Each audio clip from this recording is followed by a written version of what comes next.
আসসালামু আলাইকুম বন্ধুরা, কেমন আছেন সবাই? আজকে আমি এক রকমের মাছ দিয়ে দুইটা রেসিপি বানিয়েছি। খুবই দারুণ হয়েছে, আশা করি আপনাদেরও ভালো লাগবে। ভিডিওটা না টেনে পুরো দেখবেন।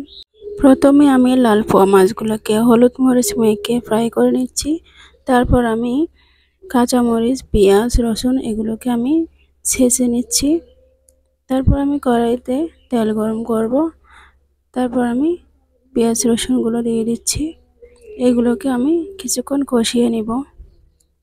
কিছুক্ষণ কষানো হয়ে গেলে তারপর আমি দিয়ে দিচ্ছি এখানে হলুদের গুঁড়া।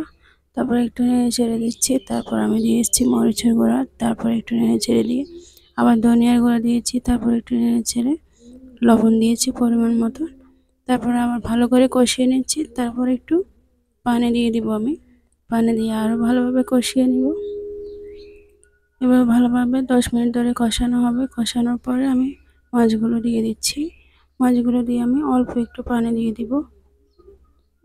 অল্প একটু পানি দিয়ে আমি ঢাকনা দিয়ে 10 মিনিট রান্না করব।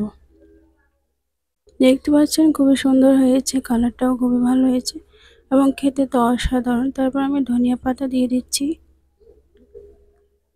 ধনিয়া পাতাগুলো দিয়ে আমি এভাবে পাতিলকে নেড়ে দিচ্ছি, কোনো চামচ দিয়ে নাড়াচাড়া করছি না।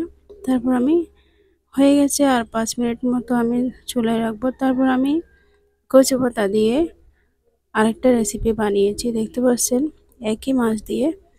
তো এটাও আপনাদের জন্য আমি নিয়ে আসবো আবার ভিডিওটা, কিন্তু আজকে সময় ছিল না তাই দেখাতে পারিনি। তো খুবই স্বাদ হয়েছে, কচু পাতার বড়াটাও খুবই স্বাদ হয়েছে মাছ দিয়ে। তো ওটাও আমি ভিডিও দেখাবো আপনাদের। তো আশা করি আপনাদের ভিডিওটা ভালো লেগেছে।